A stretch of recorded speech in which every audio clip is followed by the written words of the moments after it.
Hey all, John here, and welcome to my room. Welcome to the JuniorNitro room tour for the beginning of 2023. I know it's been a highly requested video that I make, and a lot of people want to see me do this, so yeah, here it is. I didn't make one for 2022. I said I wanted to, but I decided not to because I had a lot of things happen towards the end of 2022, and also a lot of things that I wanted to show off didn't come in until now, and you know, the room wasn't properly set up just yet. So now I'm at a point where, you know, the room is ready to be showcased. I do apologize for any like loose wires or you know, any messes that you spot in the room tour. I haven't necessarily done my spring cleaning yet, so I do apologize. But yeah, anyway, with all that being said, I zoned out there for a second. Without further ado, let's get on with it, shall we? Let me show you around. Okay, so before we get on to the actual room tour, I just wanted to show you a little bit of the area in which I come to if I ever needed to like heat up my dinner or whatever, or if I wanted to like grab a drink. I have immediate access to a microwave and a fridge. So I come in here, just, you know, grab whatever drinks I want. There's quite a variety of options in there. And then if I ever need to heat up anything, oh shit, I completely forgot I had Little Caesars pizza in there. But yeah, that's where it would go, and you know, I heat it up and whatever. I completely forgot that was in there. But anyway, yeah, so we're gonna get over to the main area in just a second, but first, just a little corner here. Here is some boxes that I've held on to. That box down there is for my Oculus Quest 2, which is called MetaQuest 2 now. But I got this in like Christmas of 2019, I believe. Back when it was called Oculus Quest 2. So, and then right over here is the box for my Wii component cables from HD Retrovision. Wii and Wii U, whichever one. That's the old light that I used to use. It sucked ass. That's why I got the ring lights, which I'll showcase in just a moment. This area here is like just a little storage closet or whatever. There's really nothing important in there, so we won't even deal with that. This is my dad's acoustic drum kit. Some cymbals are missing, obviously. This is kind of like his setup area over here. And over here is my drum kit. It is all electronic, I should say. It is a Millennium MPS-850. It's from the UK. So I had to have it imported. But yeah, it works really nice. I like it. This is the drum kit that you saw in those 2021 drum covers. I didn't really do any in 2022 because the mixer that I was using to plug my regular mixer to my computer via USB, for whatever reason, the computer does not recognize that device anymore. So I am in the market for a direct USB audio mixer to hook this up to, so that way I can get back to recording drum covers and maybe even drum streams at one point. So hopefully I'll be able to do that this year. I got an extra Roland snare drum mesh pad down there. This was a Christmas gift. It's a Mario poster. A Super Mario picture frame. It's got You know, Mario, Luigi, Peach, Bowser, you know, all those guys. Down there is my Samsung Galaxy tablet. That's what I use to stream my music to the module. And that's how I'm able to listen to the songs that I'm drumming along to. Got some special Rocket Roller Coaster drumsticks. I switch between these two from time to time. I know they're supposed to be like collector's items, but they make for actually really, really good and really comfortable drumsticks. So that's why I use them. Sue me. But yeah, one last thing is this this pedal, gas, brakes, and like e-brake, I believe. This is part of my Logitech wheel that I got for Christmas, which is right over here, the box anyway. This is the Logitech G923. I got this for Gran Turismo, and the best part about this wheel is that it works on the PS5, so I can bring this out and play Gran Turismo 7 with it, which is really cool.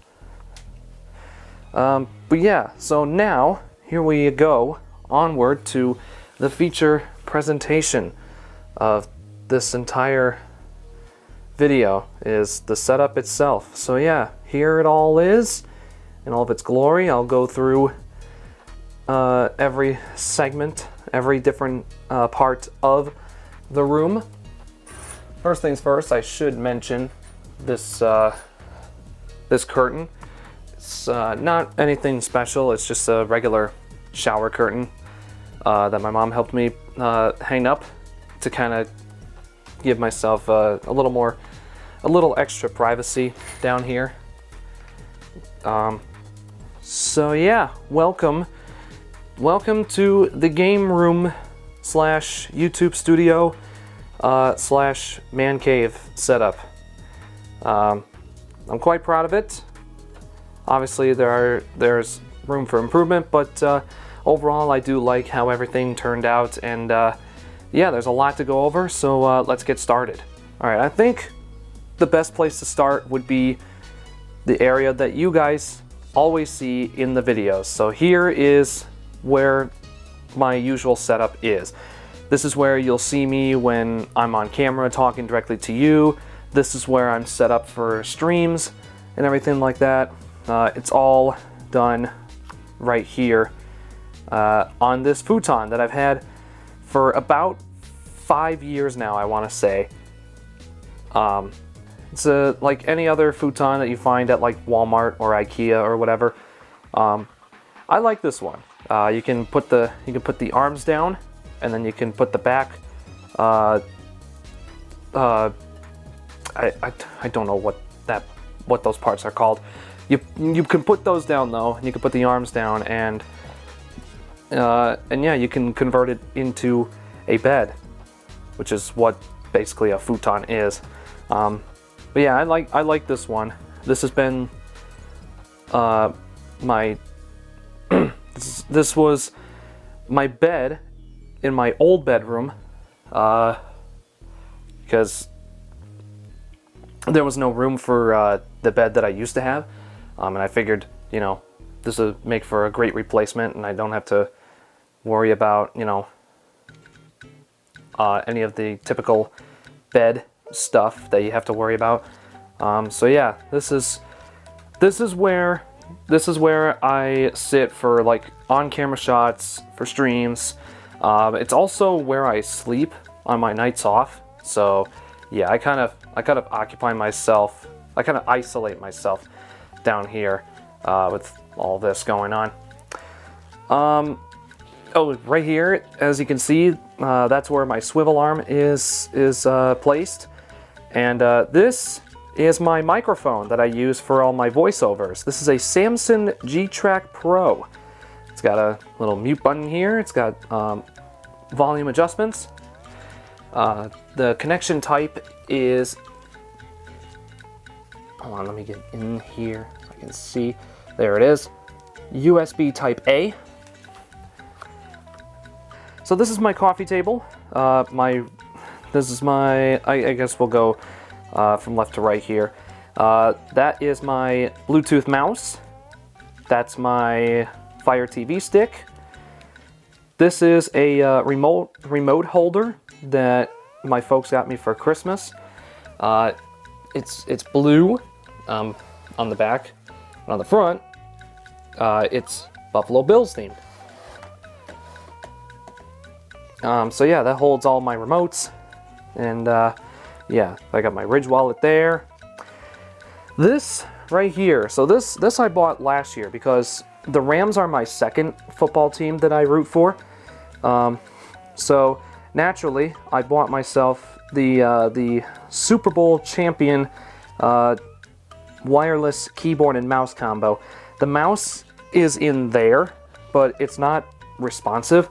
So I kept the keyboard out because the keyboard is responsive, and I just have a wireless mouse that can be connected via 2.4 gigahertz USB as well as Bluetooth. So I use the Bluetooth method to use that mouse. But yeah, this is my Rams Super Bowl keyboard, which I'll be holding on to for another year. So yeah, there's that. This is another Christmas gift. This is a Josh Allen sculpture. For those of you who don't know, Josh Allen is the starting quarterback for the Buffalo Bills, and we've grown to, really appreciate what he's done for this team. So yeah, we've become big fans, and yeah, as a Christmas gift, my folks got both me and my sister this really cool Josh Allen sculpture.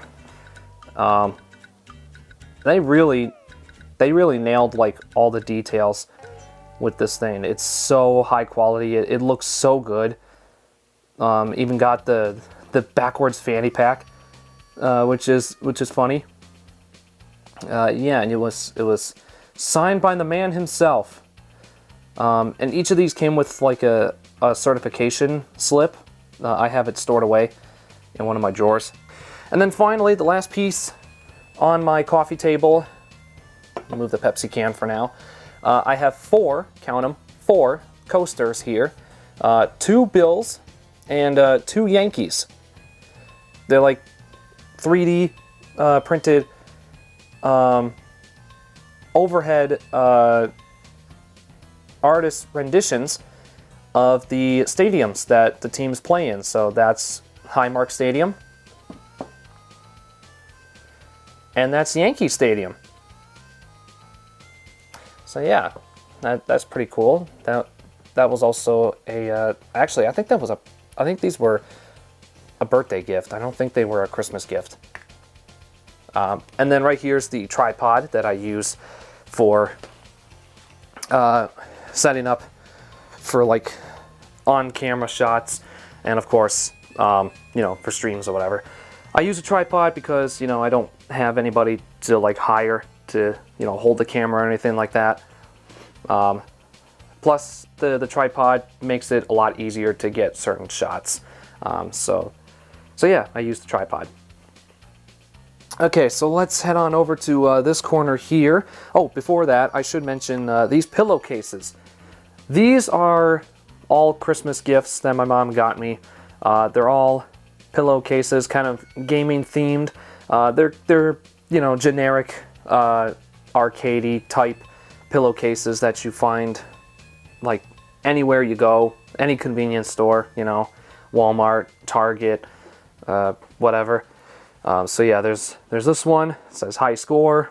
There's this one that's a like an Atari kind of joystick. There's this one, which is like a regular controller or whatever, and then there's this white one that says game over on it, which is pretty cool. These 2 pillows are both Buffalo Bills pillows, and you can kind of see from the white there, you can see the Bills logo there. I covered one of them up because I had 2 of them, so I left this one as the Bills pillow, and this one just had like one of the pillowcases on it. This one, I didn't plan on putting it on this early, but you know, and you can kind of see like the lighting is bright enough that you can actually kind of see a little bit of the Bills logo through the black there. But yeah, so yeah, this was a premature covering of the Bills pillow. So yeah, we're gonna move on now to this part here, which is this dresser. This dresser does not hold any clothes. This dresser is more or less, you know, storage for like a whole bunch of shit that is either like broken or just some spare shit, like spare wires and whatever. There's also like spare parts and extra stuff in here, and shit that doesn't really need to be, you know, out and about being displayed and whatever. And on top of it, we got over here, I'd like to call this my my handheld station, minus the Wii U, of course, because there was really no other place I could put the Wii U. So it's here, along with the gamepad.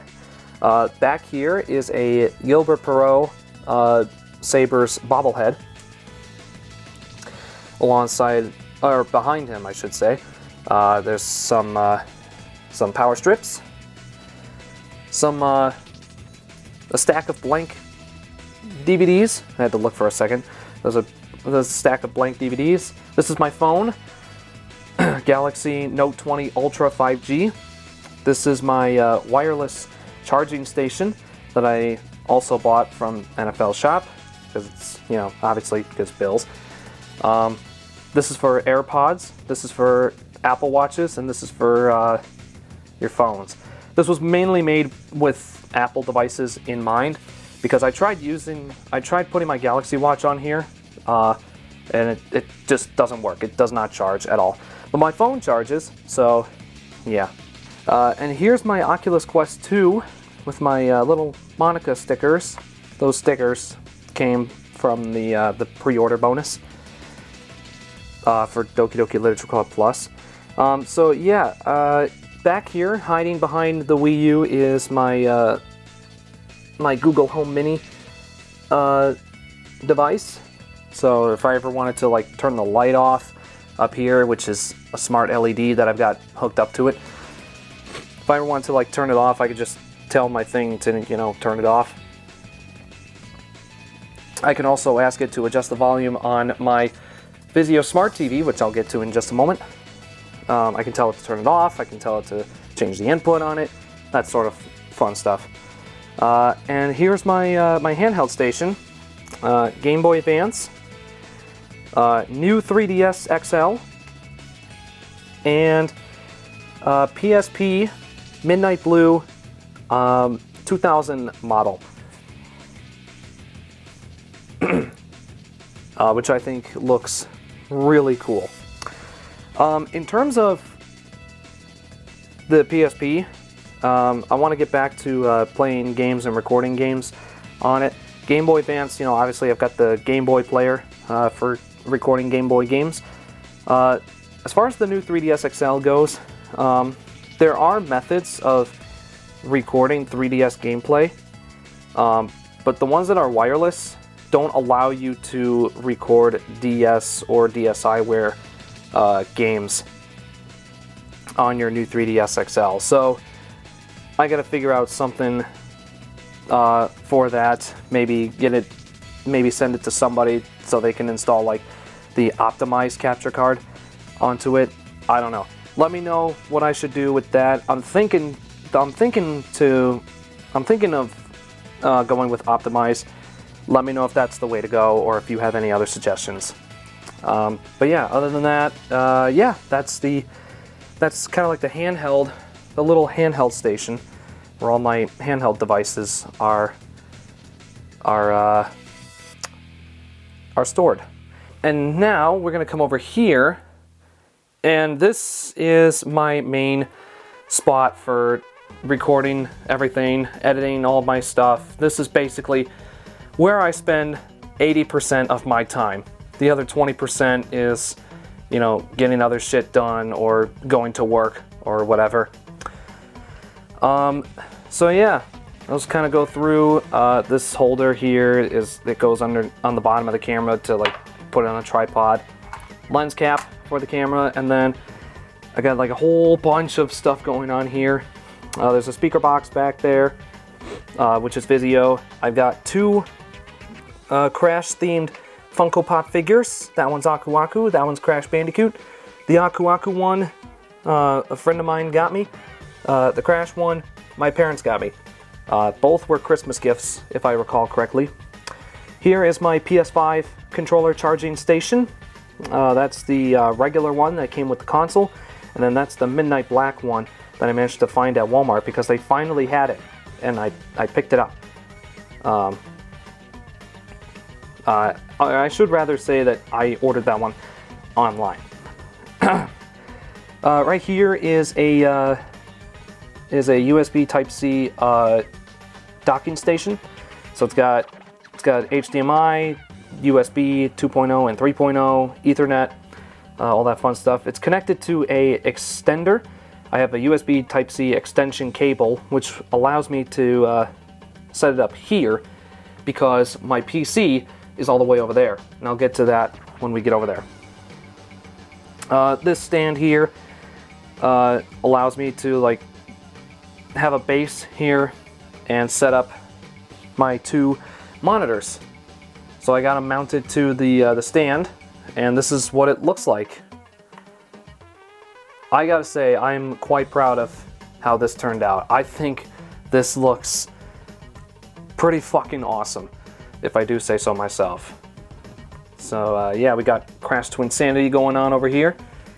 And over here, I've got Discord opened up. There's my server. Been talking about a bunch of shit. And here rests my my Doki Doki Literature Club cutouts that were also part of the DDLC Plus pre-order bonus. So yeah, that's pretty cool. The only problem is, one of them is like kind of messy. Well, not messy, but like the stand wasn't punched correctly. So I believe it's the Monica one.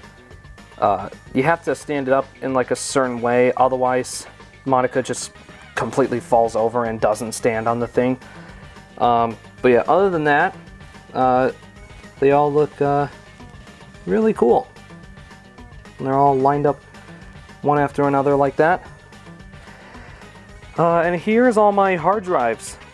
This spans across all of my storage, all my videos that I've recorded, all the pictures I've taken, and everything like that. Everything gets stored on all the hard drives, including the one that's in the computer. And yeah, so we have two Seagates that are like, one's 2 terabytes and the other's 5 terabytes, I believe. This orange one is a Lacey one. It's 1 terabyte. I bought this one for college.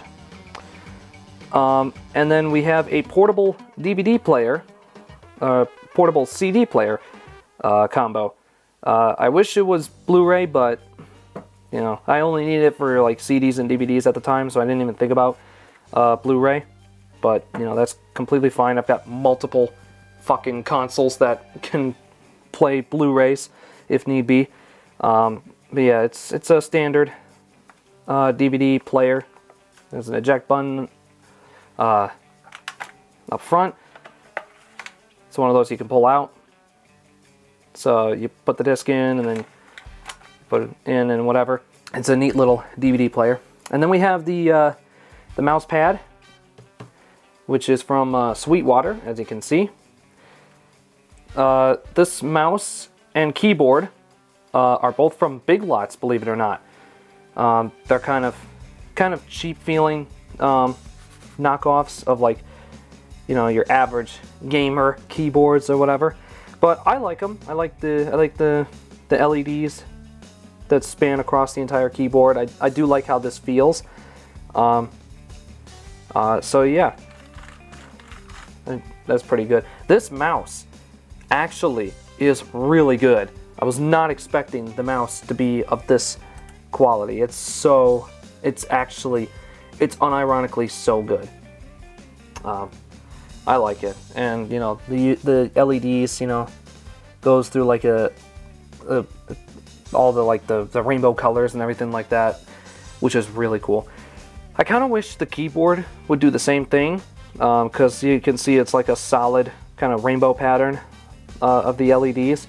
I don't know if there's any way to like change that, but yeah, so that's that. These are 3D glasses. There's a 2-pack that I bought on eBay. These are the regular 3D, like red and blue type 3D glasses. And there's a reason why I bought one of them. There's a reason why I bought them. There is a reason why I bought them. Because if we come down here, I recently picked up, sorry, it's kind of awkward, Heart of Darkness on the PlayStation. You know, a very well-known action-adventure game. It's like one of those where you like do a whole bunch of crazy stuff. It's like really hard, and you make one mistake and your character dies and stuff like that. I haven't played it yet, but I do want to get into it. So that game has a special feature at the end of it where one of the cutscenes is in 3D, and the game came with a pair of plastic 3D glasses. Now, that copy that I bought on eBay did not come with the 3D glasses, so I had to buy myself some 3D glasses, and that's one of them. I have the other pair is resting over here with all the rest of my things. This container just holds like a bunch of DVDs and shovelware games that I don't need displayed and shit like that. This bag is full of Christmas gifts, like all the different socks and underwear and shirts and all that. All the different clothes that I got. Over here, as you can see, that's J2N4, my little R2 unit that I made at Disney's Hollywood Studios, the Star Wars attraction, Galaxy's Edge. There's a place you can go called Droid Depot. You can book a time slot, and what you do is you go in there and you pick out all the parts that you want to make either an R2 unit or a BB unit, and you can pick out all the different parts that you want to use to assemble your R2 or BB units. I went with R2, and that's my creation. I've got that head on right now. I've got 2 other heads, one that matches the rest of his chassis. But that one I just put on as like the recurring theme of Ratchet Season is that like every episode his head changes. So yeah, so that's why I got a whole bunch of those. And this is how I control J2. This is how he talks and like moves around and whatnot. This is sideways movement, left and right. This is forward and backwards. This is for an extra attachment, which is sold separately. This is the button that I press to make him talk. And then this right here rotates his head around. So yeah, you have full control of your R2 unit, which is really cool. This desk, I'm not the biggest fan. It gets the job done, but I would like to upgrade at some point. These drawers just hold a whole bunch of shit that I don't really need to have out and about and whatever. Now, before we get on to this part here, which I know you're all very anxious to see, before we get to that, I'd like to briefly showcase the below parts of the coffee table. So right here is like all the rest of my glossy paper. That's that's gotten really bad. I probably won't be able to use those anymore. But over here is my composition book, and I keep this here because this is where I come in and note down all of my different settings and adjustments and scaling tweaks that I make for all of my different retro consoles on my RetroTink 5X, which I will get to once we get on with the rest of the tour. So yeah, there's a whole bunch of old stuff that I had to scribble out because they became obsolete, be it from like updates or from like extra messing around or what have you.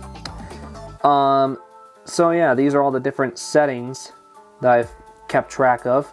And now let's get on with these little bins here that are stored in the bottom part of the coffee table.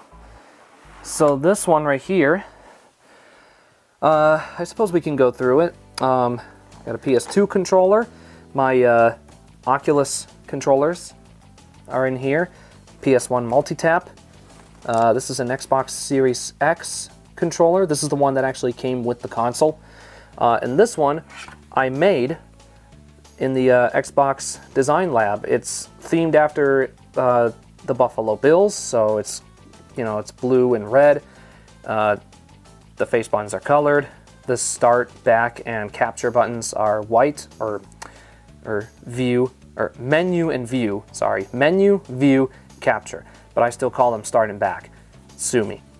Yeah, you got blue shoulder buttons, metallic red triggers, red joysticks and D-pad, and then I don't know if you can see it there, but there's an engraving on the bottom there that says "Go Bills" on it, and yeah, I really like that one. This is a NYXI Nintendo Switch Joy-Con grip, because these are the left and right Joy-Cons of the NYXI gaming third-party Switch controller. I have the Pro controller right here. This is the Pro controller. This was part of a bundle that they had on their website that I took advantage of. And yeah, there's some extra cables in here as well. And then of course the Super Nintendo controller. So we'll put that up, stick that back in there. So yeah, this is where I basically store like all my controllers. So any game or console that I want to boot up, I just come in here, like, and then I pull out, you know, whatever controllers that I need, and then stick that right back in there. And over here on the other side, we have another one. It's got some more controllers in it. I guess we can start with this one here, one of my latest pickups, which is a wireless Brawler 64 controller, which is it's a third-party N64 controller, wireless, made by Retro Fighters. That's where I got that keychain from. There is a dongle for it. There it is. It's also where the the controller pack gets plugged into. And yeah, so I bought this purely because, well, it's not because I needed another controller, because I already, you know, have one. But it was purely because I wanted to have like a wireless one. So this one's pretty cool. You know, obviously the main selling point is the fact that, you know, it looks like a regular controller, and it doesn't look like that, you know. It's got dual Z triggers. This control stick, I wasn't really sure how I was gonna feel about it. It's actually not that bad. You press the start button to like turn it on to, you know, connect it to the dongle. A and B buttons feel really nice. C buttons feel good. And it has an internal battery that charges via USB Type-C. So it came with a cable to charge the controller. So yeah, there's that one. Of course, I also got a regular wired Nintendo 64 controller here. This one's actually a third party. It's an aftermarket N64 controller, so You know, it was cheap, but, you know, it came with my refurbished console. It was part of a deal on Etsy. So, yeah, I couldn't not purchase it. What else do we got? We got 2 wired Xbox 360 controllers here. This red one that I've had for years. That's from Rock Candy. This one I just picked up. It's an official wired controller from Microsoft themselves. It's white. I was hoping it'd be black, but it isn't. Oh well. Here we have some extra stuff. We have my black Wii Remote Plus. I bought this mainly because I needed a Wii Remote that could play Wii Sports Club on my Wii U, but also I needed it for Mario and Sonic on the Wii U. Here is a little controller dongle it's a PS2 controller dongle, but it allows me to use PS3, PS4, and thanks to recent firmware updates, PS5 controllers on the PS2, which is really cool. So I have that in there. Let's see what else is here. Joy-Con grip, an official one from Nintendo. It's got the Sonic Forces sticker on it. There's a nunchuck in there. GameCube controller. GameCube style Switch Pro controller that I still use pretty often. This Wii U Pro controller from PDP. It's an Afterglow controller, which is pretty cool. Served me well while I was playing Mario Kart 8 and Virtual Console games on the Wii U. I have Yoshi's Story on my Wii U via Virtual Console, and I used to use that controller to play it, as well as Mario Kart 8. White DualShock 3 controller. I have 2 of these actually, so you know, that's that. And then I've got a regular black DualShock 4 controller that came with my console that I bought. And I bought the PS4 in 2017 purely for the Crash Insane remake. Otherwise, I probably wouldn't have bought the PS4 until 2019 with, you know, nitro fueled and whatnot. So yeah, there's that little container or bin or whatever. So those bins store, you know, all my controllers that I would take out. There's also this container that's underneath the futon. It's got a whole bunch of other extra shit in there, like Rock Band microphones and extra peripherals in there, like GBA link cables, extra stylus stuff. Yeah, a whole bunch of extra stuff in there. And yeah, I think we got all that sorted out. Let's now move on to this part here. All right, and now we are moving on to the main attraction here, which is all of my consoles that I've got plugged in and you know, hooked up and ready to go and get recorded and stuff like that. I'll start down here, since we already talked about the Wii U, which is, you know, over there. I'll start over here, because this was really the only spot that I could put my PS3. This is the PS3 Slim.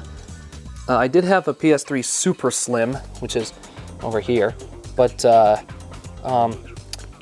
that's not all that great. The PS3 that I bought wasn't the greatest, so I bought this PS3, and it works perfectly fine. That USB flash drive there has a bunch of PS1 games on it that I can run with Homebrew and stuff, because I have PS3 Hen on this PS3. Pretty much every console that is like a past gen console is modified in some shape or form. I'll go over each one. But yeah, this is my PS3 with PS3 Hen enabled, hooked up via HDMI, and I'll explain how all that gets sorted out once I talk about, you know, this section here. So yeah, that's the PS3. I'll open this back up because the door closed. We'll start at the bottom and then work our way up. So, on the bottom here is my Museum of Wiis. I'll explain each one. So the first one on the bottom is actually my old Wii that has its capacitors are completely fried. So yeah, the display signal is not good at all, and in fact, if I try to connect a component cable to it, the signal doesn't pick up at all. That's the state of the capacitors in there. So I had to get a new Wii. This second one in the middle is a Japanese unit. I tried to mod the region so I could play my NTSC games, like my regular Wii games, but no matter what I did, I just never seemed to work. And I tried following tutorials and everything, but I could never get it to work. So yeah, so I have a Japanese Wii if I ever wanted to use it for whatever reason. If I ended up buying like an import Wii game, which I actually do plan on doing for a future video regarding the Puyo Puyo series, because I know there's exclusive games for the Wii that came out in the series that I'd like to tackle. So it's actually a good thing I got a Japanese Wii. But this one up top is my regular Wii that I use. It's a American Wii, and each and every one of these do have the homebrew channel on them. This one's plugged in. It's got a SD to USB adapter right here. This SD card has all of my GameCube games on it that I run off of this Wii via Nintendo. I use Nintendo. And USB Loader GX a lot on this Wii for all my Wii and GameCube games. And yeah, it's got, you know, obviously the GameCube stuff over here on the side, you know, the controller ports and memory card slots. You can't really see it right now because, you know, I'm not at an angle where you can see it. But yeah, that's the old Wii. I wanted to make sure I got the old Wii because the new ones don't have GameCube support. So yeah, you can't even use a GameCube controller on Wii games that support it on the new Wii. So I had to make sure I got an old Wii that had all the GameCube stuff and the compatibility and whatever. And right here is a extension cable for my GameCube controllers. So I got one hooked up to controller slot 1 on the Wii, and this is where I would plug in my GameCube controller for if I played like Super Smash Brothers or Mario Kart or whatever, or games that have the GameCube controller supported as like another way to play the Wii games. So yeah, I got that. In the middle here is my Nintendo 64, equipped with my EverDrive 64, courtesy of Crix from the UK. I bought this from Stone Age Gamer, as you can see right there. Stone Age Gamer, a game store that is based in Salem, Ohio. Crix certified. Crix is from the Ukraine. I don't know why I said UK. I misspoke there. They're from Ukraine. Right here, this is where the Brawler 64 controller is connected. That's the first controller board. You got, obviously, you know, power and reset. The expansion pack is in there. I made sure to buy it because some mods and, you know, obviously, you know, games like Donkey Kong 64 require the expansion pack. And once it's in there, you never really have to take it out. So, you know, it just kind of stays in there for all eternity. But yeah, there's the Nintendo 64. Right next to it is the GameCube. Now this looks ordinary, but if I open this up, you can see down here, in there, that's an SD card slot. That's got Swiss on it, so that allows me to launch homebrew stuff. Like for example, this SD Gecko, as it's called. It looks like a regular GameCube memory card, but on the bottom of it is an SD card slot. So I have the Game Boy interface on here. Now what is Game Boy interface, or GBI as it's referred to? Basically, it is a homebrew tool that fully utilizes the Game Boy player. And it displays your Game Boy Color, and Game Boy Advance games much better than official software that you get from Nintendo. So in here is my Easy Flash Omega. That's got all of the North American Game Boy games on it. All North American GBA games is on that micro SD card that I got in the Easy Flash Omega. Also, that EverDrive also has a micro SD card that's got every North American N64 game on it. So yeah, that's there. And yeah, I run some GameCube games on Swiss as well. Those that, you know, for convenience and whatnot. But the problem is, a lot of the games actually don't work. And I guess that's like compatibility issues or whatever. So what I do to get around that is I just play my GameCube games on the Wii. And then my GameCube serves as a capture device for Game Boy games. Now that I've got, you know, now that I've got access to Swiss, as well as GBI, to get better quality out of my Game Boy Advance games. So yeah, that's the bottom half. That's the bottom part of this unit. It houses all my consoles. As you can see, it's all Nintendo. And also, I should mention before I forget about it, hidden away back there is the Super Nintendo. Now, the Super Nintendo was actually lent to me by a friend of mine who had it and wasn't really using it anymore, and offered it to me for 20 bucks. So there it is. I said, okay, sure. And yeah, so there's the Super Nintendo. I have it up like that because the S-video cable that I use for all three of these consoles, it can't reach the Nintendo 64 if I have it all the way over here, the GameCube there, and then the Super Nintendo there. So how I get around it is just put in the Super Nintendo sideways when I'm not using it, and I just set it back there in the corner. And then the GameCube gets put there, and then the N64 gets put there. So that's the bottom part. Here's the middle part, which is mostly PlayStation, with the exception of the Xbox Series X, because that was the only place I was able to put it. So it sits right there. And look at this massive beast. Here is my black PS2 Slim, model SEPH-70001, because this is the last iteration of the PlayStation 2 that has full PS1 backwards compatibility, because from 73,000 onwards, Sony relied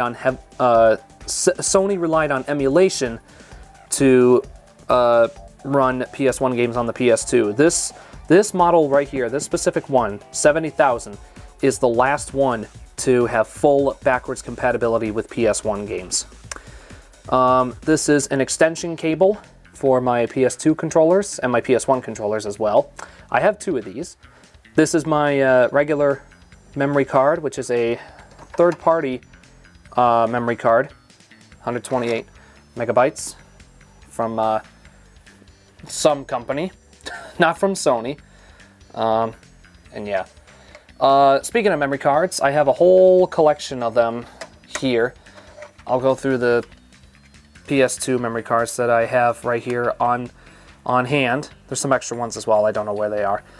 But here is the one that I mainly use for all my saves, and then I have two free McBoot memory cards that I made.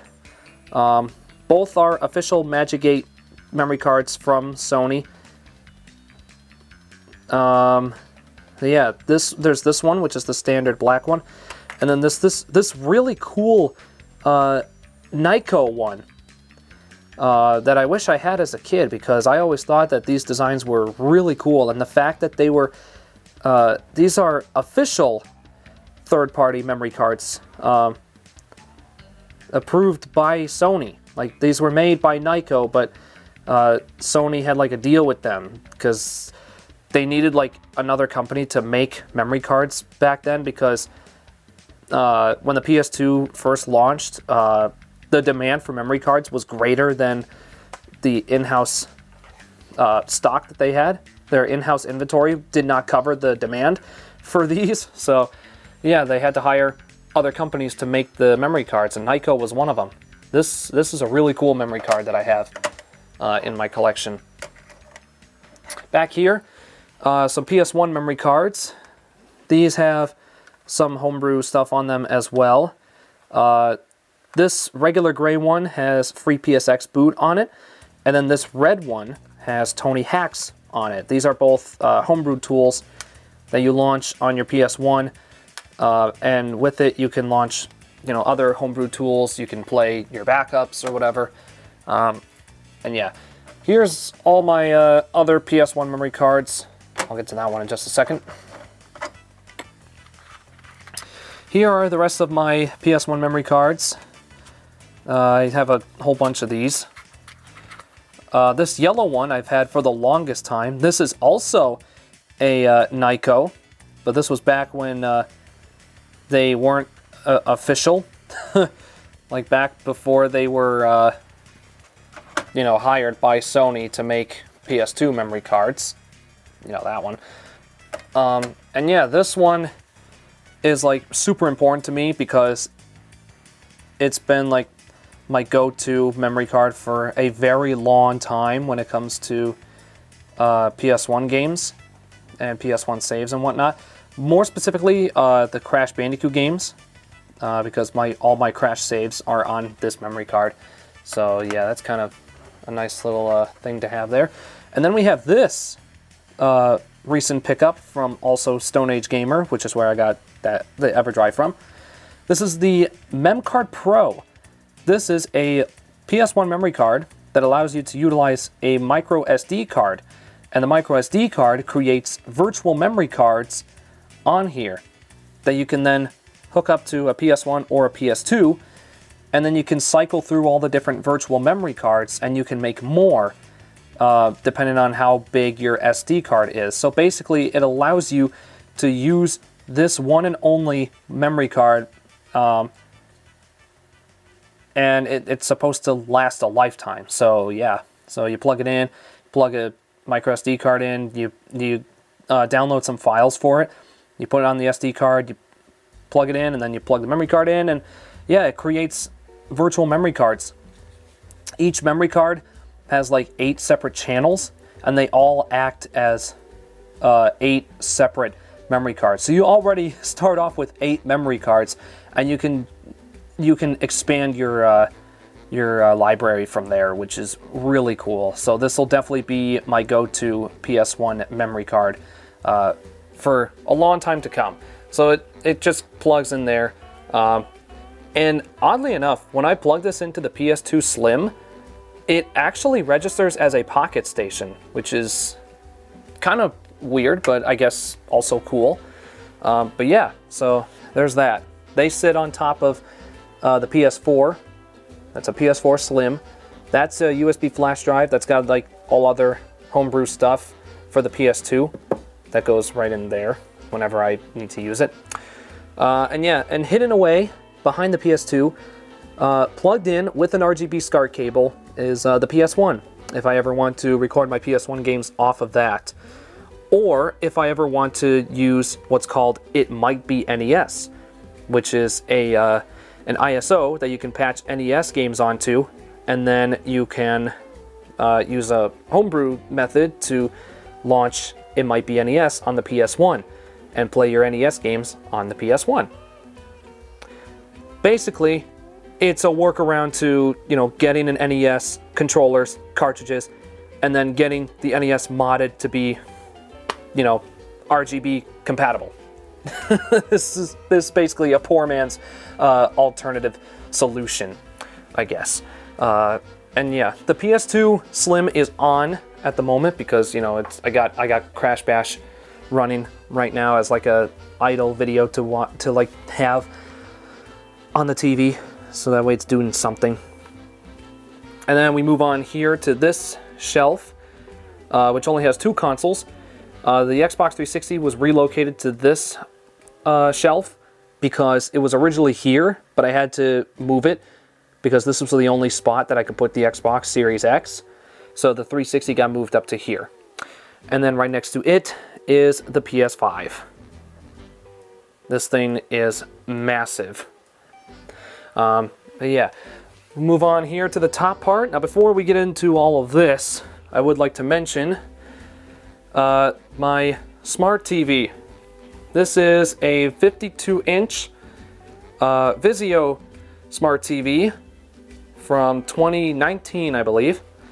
I got Crash to Insanity going on right now. It's my footage that I recorded for the Crash to Insanity video. And yeah, it's, as you can probably tell, I've got the display being duplicated right now on my PC. So that display is being duplicated onto the TV. So that's how that is doing that. So that's the smart TV. And yeah, you can when you connect it to your Google Home, you actually can set a nickname for it. I'm not sure if there's any way to display, maybe if I press the info button. Oh, there you go. So yeah, it shows the time. Well, it shows the time, internet connection, audio setting, the aspect ratio, I believe, screen resolution, what input it is, and then of course the TV name that you gave it, which is that. Yes, never changed it. I really don't have a reason to. So yeah. So here we are with this part. I'll go from, I guess I'll go from right to left. Or, fuck it, yeah, right to left. Starting with the Nintendo Switch, which is here, because this was the only real spot that I could put it. Next to it, a USB dongle. I forget what that goes to. There's a USB flash drive here, and an old GameCube memory card. I believe I kept that one because that one's got the 007 save exploit on it, which was how I used to launch Swiss, but not anymore because I've got the GC loader in there. Here's a USB 3.0 hub that runs off of its own power, which I got plugged in back there. I have many USB 3.0 hubs. That one there, that one down there. There's another one over here, and then I got one right here. This one's really cool because each and every one of these ports have their own power, which is really cool. I forgot to mention the turntable here, this motorized turntable. This is how I get all those shots of like the game cases like slowly spinning around and whatever. I've grown to love those shots. Ever since seeing them in Cat Icarus's videos, I have fallen in love with motorized turntables, and I wanted to get one, and so I did, and I'm glad I fucking bought one of those because I love those kinds of shots. Right here is where all the magic happens. This is my main PC for like everything that you see here. The videos, the screens over there, recording everything, the editing all the videos and whatever, the streams that you see over here, all of that is powered by this thing right here. This is my main source of power. This is a mini PC from B-Link. It's a gaming PC, so it's got AMD Ryzen 7 4700, I believe. Radeon graphics card. That's the I want to say that's the GPU. But yeah, I love this thing. I've started to really have a newfound appreciation for mini PCs now that I've got one of them. Because this thing is a fucking beast. Like, I absolutely love it.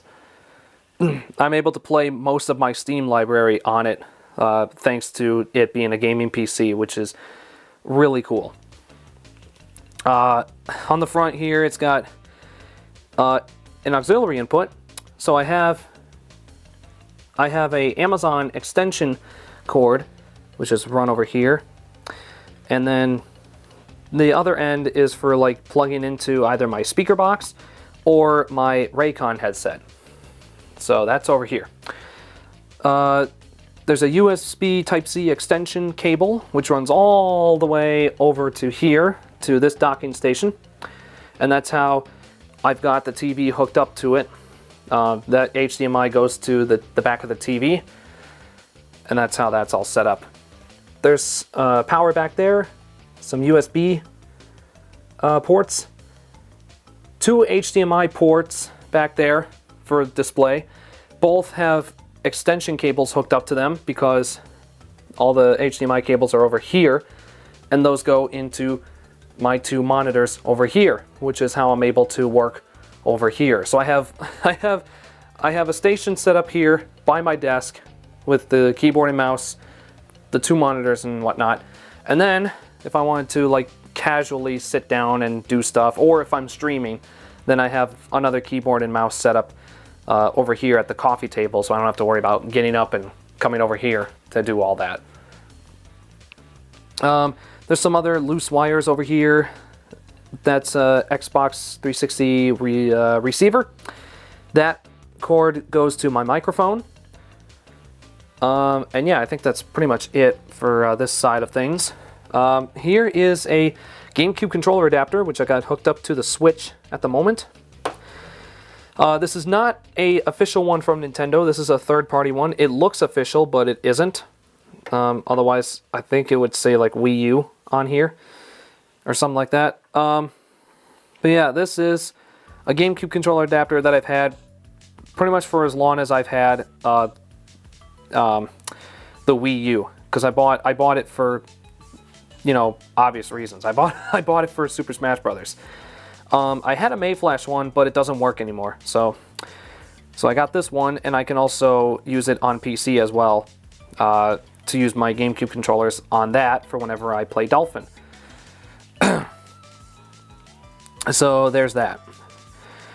Here is my switching station, I guess you could call it. We'll start here. These are both Kenevo switches. They are both 5 input, 1 output switches, and I've got them daisy chained to one another.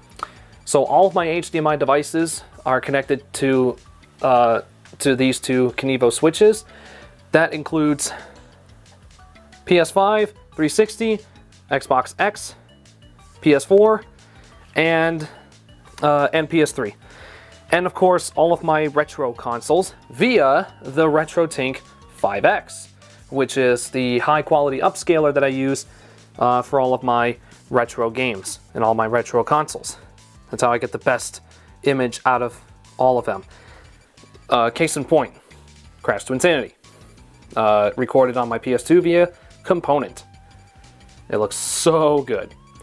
Yeah, I was blown away with the quality that I got out of this thing. So here is my Radio Shack 4 input, 1 output component / S-Video / composite switch box that I found on eBay. All of these came with their own remotes, actually, I should mention. These remotes right over here. This one's for the Radio Shack switch box, and then this one is one of them anyway. That's for the Kenevo switcher. It works for both of them because they use the same IR signal. So a funny story about this switch box. The connections don't cross-talk between each other. And what I mean by that is you can't hook up S-Video input and then use component output. It has to correspond to the same connection. So like component in has to, component in has to match component out, and et cetera, et cetera. So there's a way I have to get around that, because as you can see, input 1, GameCube, N64, SNES, they all use the same S-Video cable from Retro Gaming Cables. Now, the way that I get around this little hiccup is that the audio is going into input 1 on this switcher. And then I've got the 5-pin S-Video cable hooked up directly to the RetroTink 5X, which is this one right here. So that's how I get around that. The other consoles that I've got hooked up, Wii, PS2, PSP and possibly original Xbox if I ever get around to getting that, they all go here via component, and then I use this button to switch between all the different inputs. Wii and PS2 component cables are both from HD Retrovision. The PSP component cables are from a company called Cyclone. I did have official component cables from Sony, but for whatever reason, the white audio input port stopped working. Like it gave out for whatever reason. So I had to buy a new component cable, so I did that. So yeah, if I ever hook up my PSP to this thing, I just hook it up here. There is a door here that just opens up like so, if I can get it. So that opens up, and as you can see, this is, yeah, component here, S-video, and then, or that's composite, sorry, and then component. Component and composite share the same audio jacks, so that's where they would go. The back pretty much looks like this, except they're all lined up differently. So all of this is outputted to the RetroTink 5X via component, and this cable is a male-to-male component cable which goes from the switcher to the RetroTink 5X. And as you can see, it's an HD Retrovision cable. This outputs to the switchers via HDMI, and it runs on USB power. Now, you can actually hook this up to your TV if you wanted, and that gives the RetroTink 5X enough power to do its thing. But I actually have it plugged into my oh, I can't really see that well.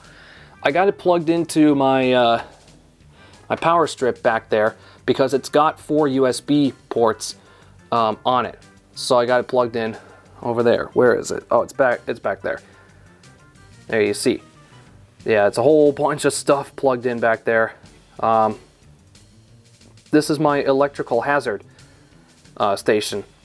Over here, let me see, where is it? I'm trying to find it.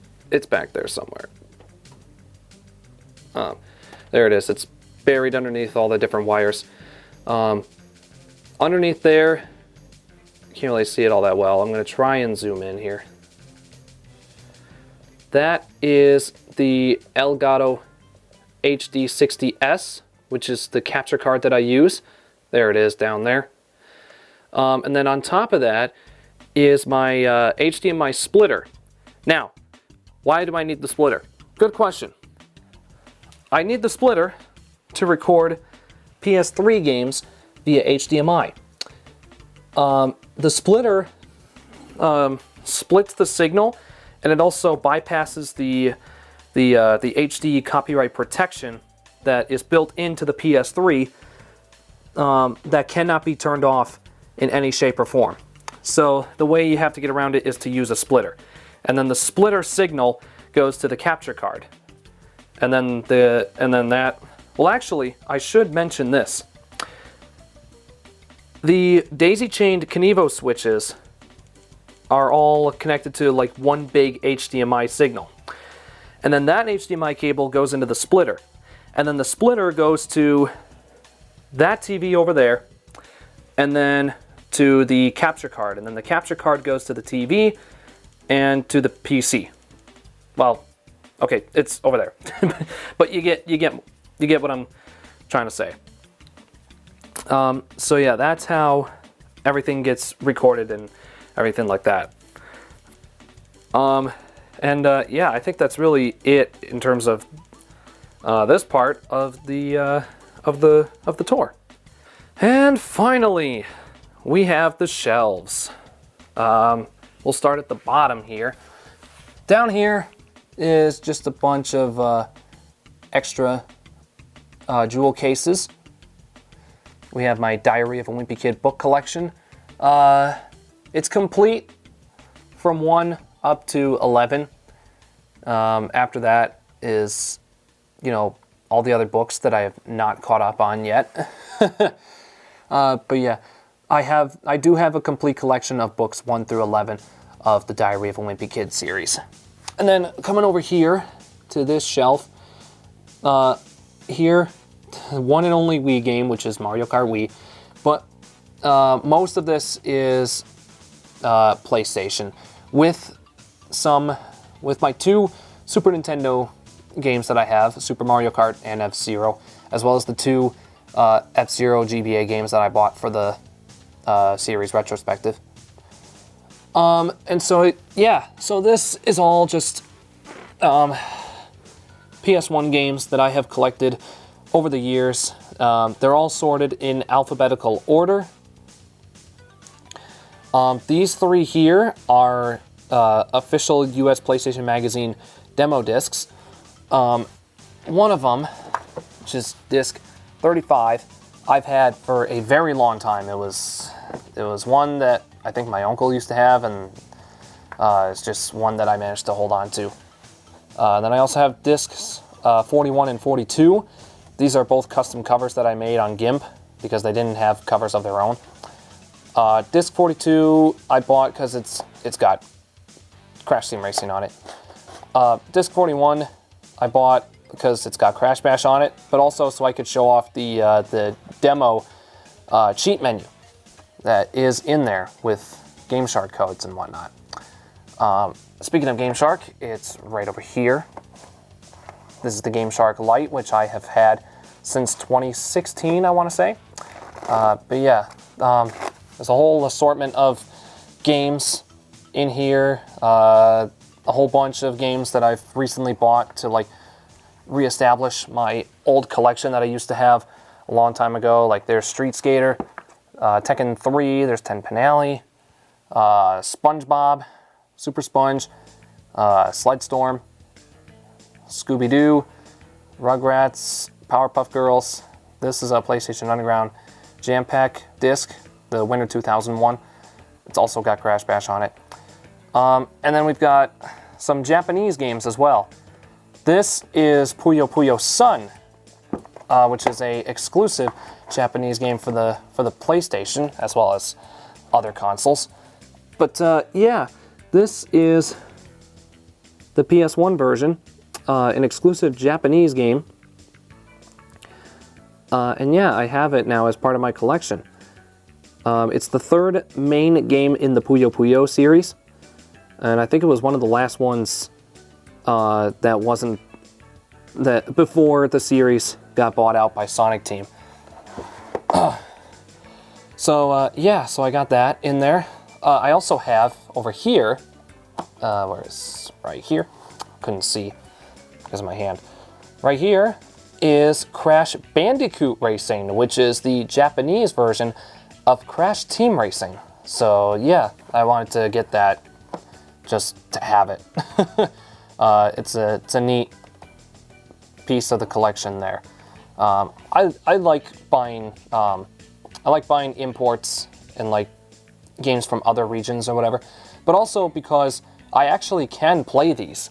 My PS2, I actually modded with Mechapone, so now I can play PS1 and PS2 games from any region on it. It's region free now.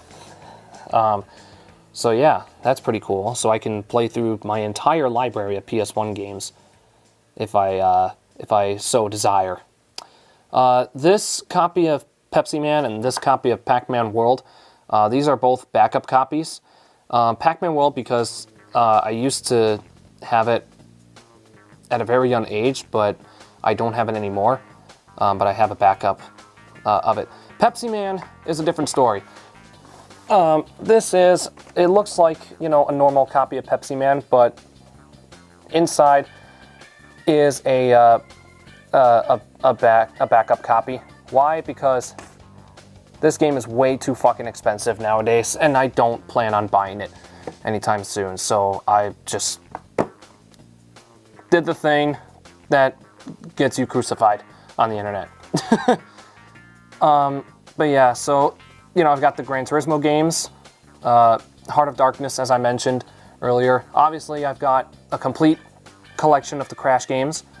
There's 2 different versions of Crash Team Racing. This one is actually a modded version that allows nitrous oxide to be playable. As you can see up here, I made this custom case, or I made this custom label, I should say.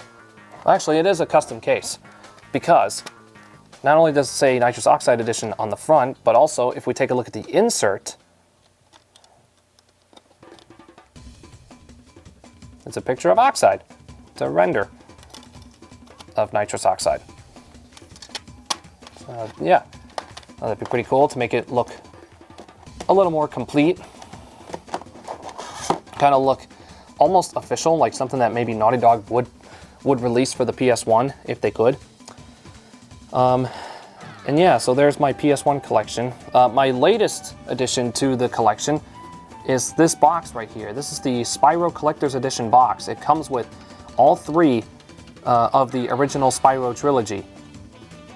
So yeah, I bought that to have in my collection just in case my PSN purchases,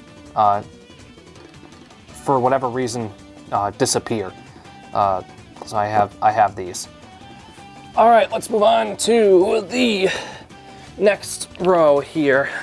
We'll start over here. There's a whole bunch of shovelware stuff, but there are some good games on here as well. This CTR case has a special version of CTR in it. There's a burnt disc that I have in there that is actually the August 5th, 1999 prototype of Crash Team Racing that was recently leaked. I want to say in 2021 was when that got leaked. So yeah, I happen to have that, and it's patched up and everything, so I can whip this out and play it on any of my PlayStations if I wanted to. That is sitting next to my physical Switch collection, which has not grown at all. And I don't really plan on growing it anytime soon, so yeah, it's back there. We got a couple N64 games. We got Mario Kart 64 and Mario Party 2. These were the first 2 Nintendo 64 games that I bought for the system before I had the EverDrive. And then there's a whole bunch of, Mario Party. We got Wii Fit games, some other Wii shovelware. We got Wii Sports and Wii Play. This is a custom Wii Sports label that I printed from thecoverproject.net just so my copy of Wii Sports had like a proper home, as opposed to that piece of shit sleeve that came with the console. So yeah, and now we come over here to this side. This is missing, there's kind of a blank space here because I recently purchased the Ratchet & Clank review, or the Ratchet & Clank review, the Ratchet & Clank future titles to be reviewed this year for Ratchet Season. I might even give this season its own nickname, because in addition to the PSP titles over here, I'm also going to be featuring the future trilogy. So I might end up giving it the nickname of Ratchet Season Future. Because, we got Tools of Destruction and A Crack in Time. Now there's a space here because I'm currently waiting on Quest for Booty, because Quest for Booty was released physically in European territories. And because the PS3 is region-free when it comes to PS3 games, I bought Quest for Booty, like a physical copy of Quest for Booty. So I'm currently waiting on that. It'll go right in here between Tools and Crack, and then I'll get to work on recording footage for those reviews right away. Here's my Xbox collection, not 360. My 360 games are just kind of all over the place.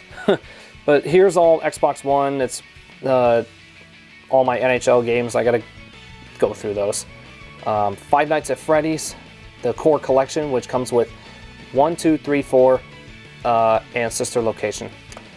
Guitar Hero Live, which I don't play anymore. Halo, Master Chief collection, which actually got updated to include ODST and Reach, which is pretty cool.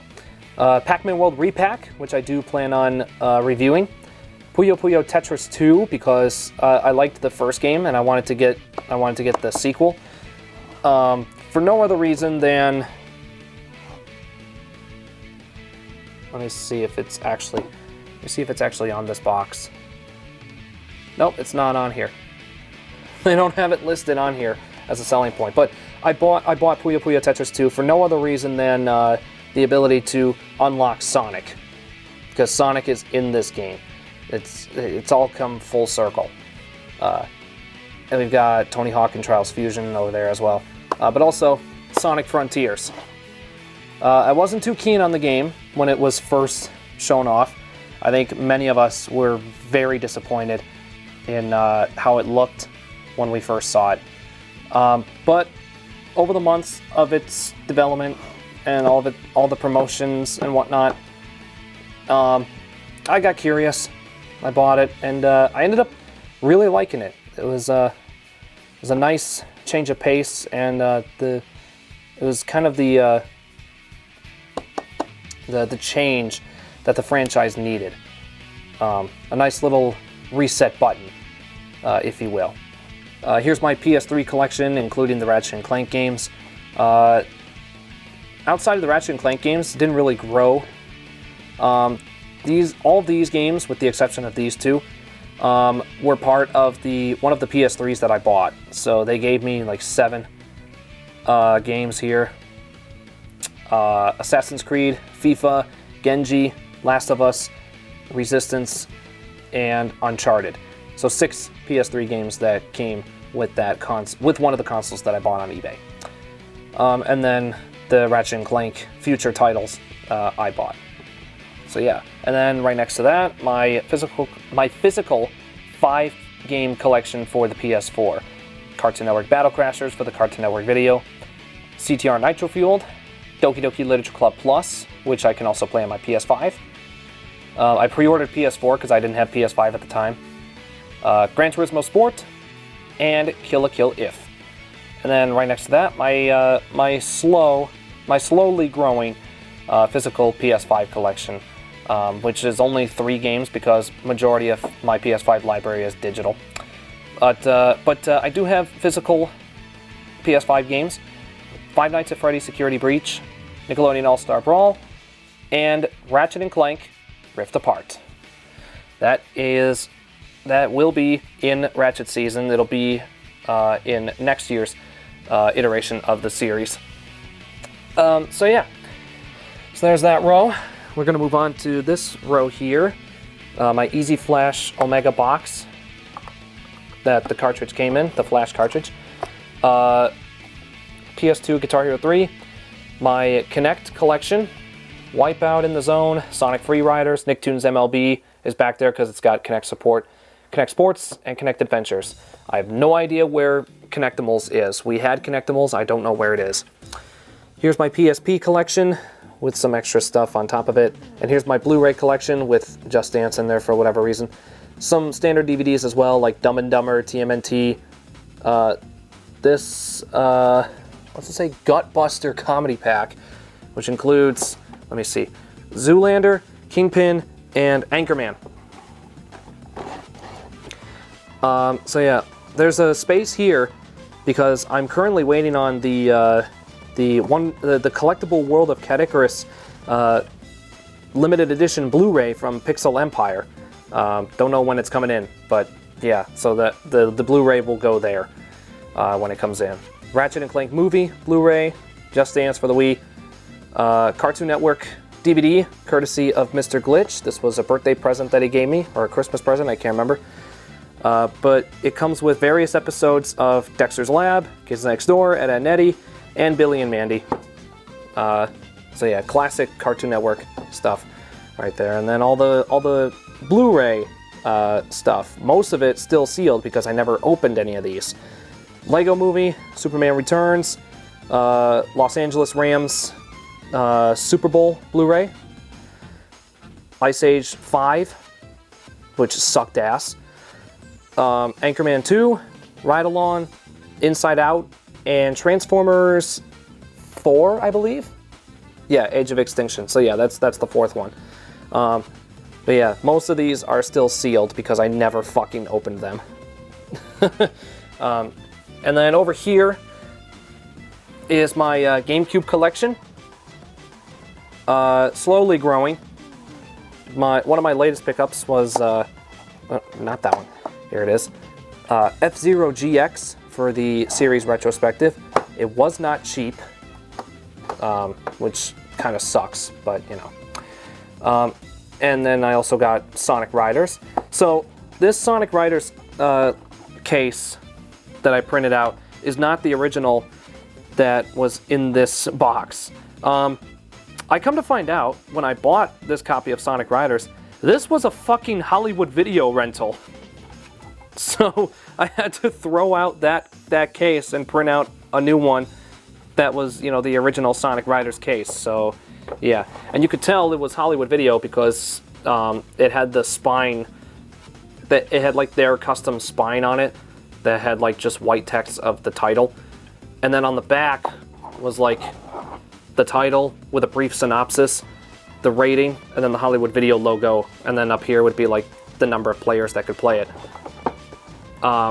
Yeah, that was a blast to the past, if I ever saw one. So yeah, that's my GameCube collection, and right next to it, some Sonic and Crash games. Sonic 06 and Unleashed for Xbox 360. Recently, I bought Sonic Unleashed for the Wii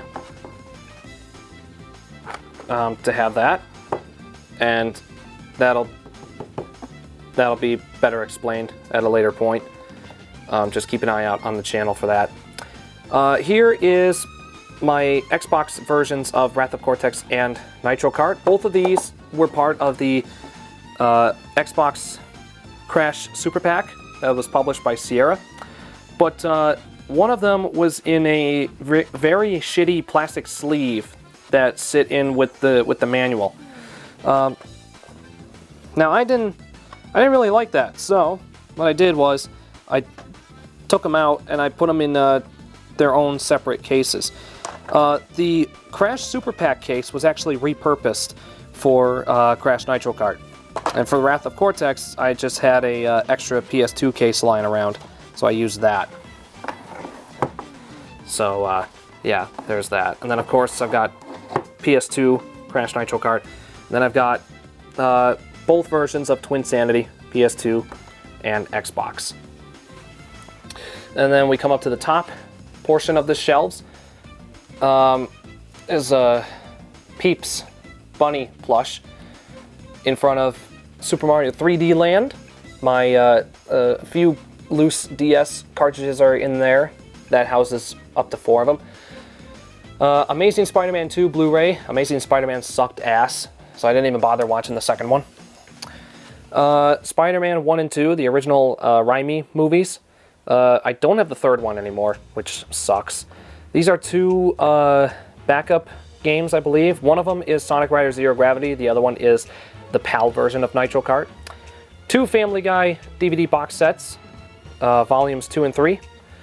We got my DS/GBA physical collection, my Mario and Sonic titles, Mario Kart 7, Super Circuit, Mario Party DS, Mario vs. Donkey Kong Mini Land Mayhem, Sonic Rush, and GBA Grim Adventures of Billy and Mandy.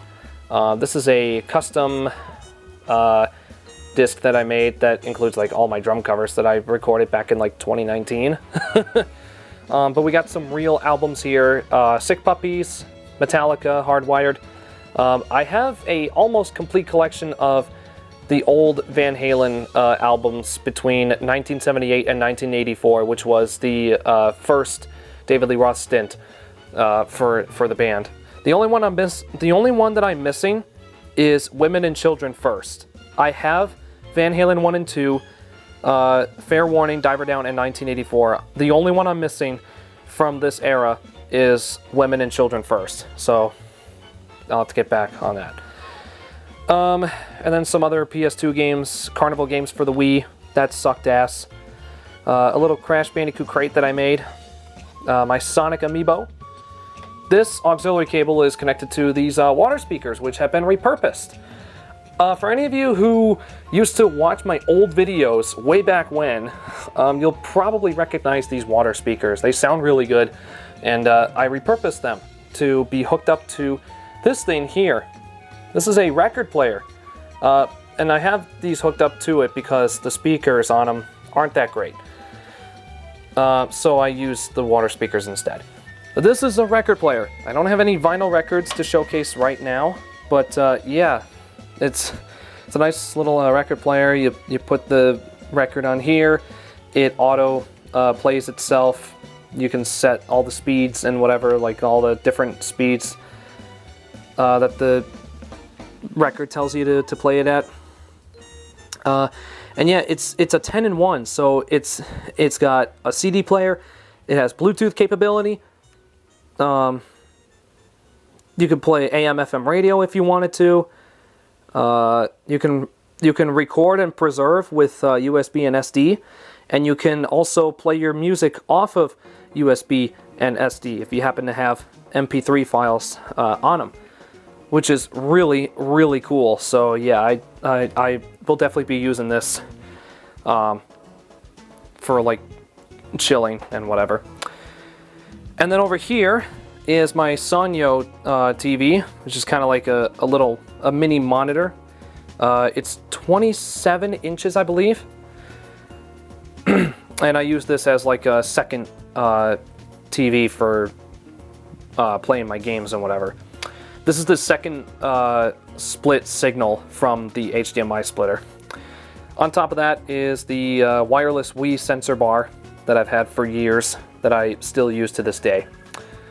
And then I've got my two big-ass ring LED lights that I use for my lighting, which you will soon see once the camera adjusts. I mean, that just makes a world of a difference. I'll turn these off, and as you can see, yeah, it's a significant improvement from what I was originally working with. And I guess lastly, because I don't really have anything else to show off here, minus the Sabres stuff that I've got all over here, including that clock, some banners, like Rick Jeanneret, which was their longtime play-by-play announcer who retired last season. This sign right here, which was really well made. This Northeast Division Championship banner from 2010. And then this 2023 calendar, which you can't see right now because of my fucking light. But yeah, this is a 2023 Buffalo Sabres calendar, which showcases like the players and all their dogs. Yeah, this sign here was from my parents when they went to St. Thomas. And yeah, they got that for me. This was a Christmas gift. Every Christmas we get a new calendar for the upcoming year. So this year I got Sabres. And yeah, I think that's really it. This As Seen on TV light bar, it is not the greatest, and in fact the batteries in it are dead. And last but not least is my Nexigo webcam. It's a HD webcam. It's the one that I use on streams. You can use it in 1080p, but it's only 30 FPS, or you can downgrade to 720p for 60 FPS. So I do that. But yeah, that's the webcam that I use for when I'm streaming over here. And yeah, I think that's going to do it. Okay, so a couple things. One, Quest did come in, so it is here. This is the European copy because it's the only copy that was available physically for this game, because here in America we only got it digitally on PSN. And then I completely forgot to mention the other really cool item that I have, which is this PS2 game. So what Japan did for Namco's 50th anniversary, as opposed to what we got with Namco Museum on every system at the time, was they ported 5 of their PlayStation 1 titles to the PS2. So you got the original Ridge Racer, the original Tekken, Ace Combat 2, Mr. Driller, and Klonoa Door to Phantom Isle. And Klonoa was the main reason why I ended up buying this. This is officially titled the NAM Collection. So yeah, that's a really cool item that I have in my collection. No pun intended. But yeah, that's NAM Collection. 5 PS1 Namco titles ported to the PS2, including Klonoa. That's why I bought it. And yeah, so there's that, and Ratchet and Clank Quest for Booty. Funny, I should mention this. In Europe, they actually don't label these as future. So like Tools and Crack and Quest for Booty, they're all just called Ratchet and Clank in European territories because they don't use the future subtitle, which is weird because now I've got, you know, Ratchet and Clank Future Tools of Destruction, Ratchet and Clank Quest for Booty, and then it goes back to Ratchet and Clank Future, A Crack in Time. But this is the official second game in the Future series, and then it goes into the Nexus, and then Rift Apart. Because Rift Apart is considered like the next chapter in the Future series, or something like that, I don't know. And then this blank space here will be filled up by Sonic Riders Zero Gravity. It's just not in yet, waiting on it. But yeah, that'll go there. So that is officially the shelf with all the new additions. And also, I took off the Xbox version of Twin Sanity and put it in that bin over there to make room for Sonic Riders Zero Gravity. Yeah, just wanted to get that out of the way. This is recorded like a few days after the initial recordings of the room tour because I completely forgot to mention the NAM collection. And also I just wanted to update you guys and, you know, let you know that the Quest is officially here. So that's gonna pretty much cover it for this room tour, everybody. Hopefully you enjoyed it. If you did, hit that like button to leave a like, subscribe to the channel, and share this video around with all of your friends. Thank you all for watching this this very long but hopefully entertaining room tour. I'm JuniorNitro. I'll see you guys in the next video.